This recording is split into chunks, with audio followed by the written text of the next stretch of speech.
یہ جو آج کل اس نے ایک بیان دیا ہے اور باہر وہ لے گئے ہیں غیر خیر سے، ان کا ایک پروگرام ہوتا ہے، اس کی تفصیلات کا وقت نہیں ہے وہ ان کے، بس میں اتنا کہہ دیتا ہوں کہ پاکستان میں ان کے صحافی بھی ہیں، ادیب بھی ہیں اور شاعر بھی ہیں، اس طرح مولوی بھی ہیں ان کی خرید کے لوگ، یہ بھی ذہن میں رہے آپ کے۔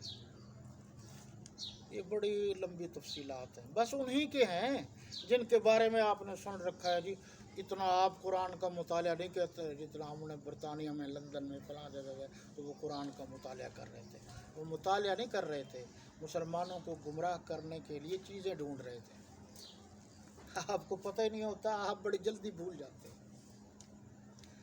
اچھا جی، اس نے کہا ہے کہ جی گرل فرینڈ، بوائے فرینڈ یا فرینڈ شپ یہ ہونی چاہیے، اب اس میں کیا ضرورت ہے نکاح کی؟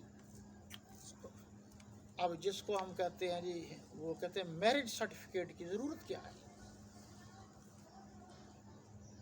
تو یہ بات میں واضح کر دوں، مشرق اور مغرب کے تقاضے علیحدہ علیحدہ ہیں، اور ان کے اور مسلمانوں کے قواعد اور ضوابط بھی علیحدہ علیحدہ ہیں۔ اسلام میں متع بھی حرام ہے، اچھی طرح سن لو، نکاح میں کبھی کوئی شرط نہیں رکھی جاتی 8 دنوں کا نکاح ہے یا 15 دنوں کا نکاح ہے، یہ شرط رکھی جائے گی تو متع ہوگا اور متع حرام ہے۔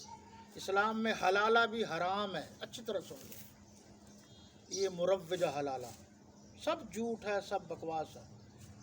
حوالہ کے لیے ایک حوالہ لے جاؤ، فتاوی عثمانی جلد نمبر 1، خود بھی چیک کر لینا۔ حلالہ جو کہا گیا ہے اس کو رنگ غلط دیا گیا ہے۔ امام صاحب نے کہا تھا کہ اگر ایک عورت کو طلاق ہو جائے، میاں بیوی کی علیحدگی ہو جائے، پھر وہ کسی اور سے نکاح کر لے، پھر وہاں اس کا نباہ نہیں ہوا یا اس مرد کا ایکسیڈنٹ ہو گیا یا کوئی فوتیدگی ہوگی، اب وہ پہلے مرد کے پاس آ سکتے، اس کو حلالہ کہا ہے۔ اب یار لوگوں نے وہ جو شرائط ایڈ کرنے شروع کر دی ہیں جو کچھ دیہاتوں میں ہوتا ہے یہ غلط ہے، تو یہ حلالہ، متع اور یہ جی فرینڈ شپ اسلام میں بالکل حرام ہیں، اور یہ اس کے لیے ہے نکاح جو مسلمان ہے اور اللہ رسول کی بات کو مانتا ہے۔ اب ایک جواب قرآن نے بھی دیا ہے، ذرا آپ بھی دیکھ لیجیے، آپ سوچتے رہے ہوں گے کہ قرآن میں اس کا جواب کہاں سے آ گیا۔ دیکھیے قرآن میں قیامت تک آنے والے ہر مسئلے کا حل موجود ہے کہ نہیں ہے؟ ہے نا، مانتے ہو اس بات کو؟ یہ ضابطہ حیات ہے کہ نہیں قرآن؟ پر ہمارے سمجھ میں نہ آئے تو علیحدہ بات ہے، جواب تو ہے۔ صفحہ نمبر 452 نکالیے جی، صفحہ نمبر 452، یہ بالکل ان کے آخری 2 سطریں ہیں، اسی صفحے کی آخری، یہ جی سورہ نور ہے اور آیت نمبر 26 ہے، اس صفحے کی آخری 2 سطریں ہیں۔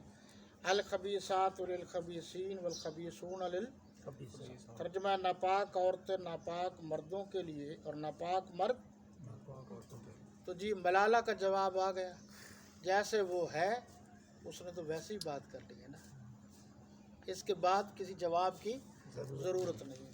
اگلا سوال ہے جی، یہ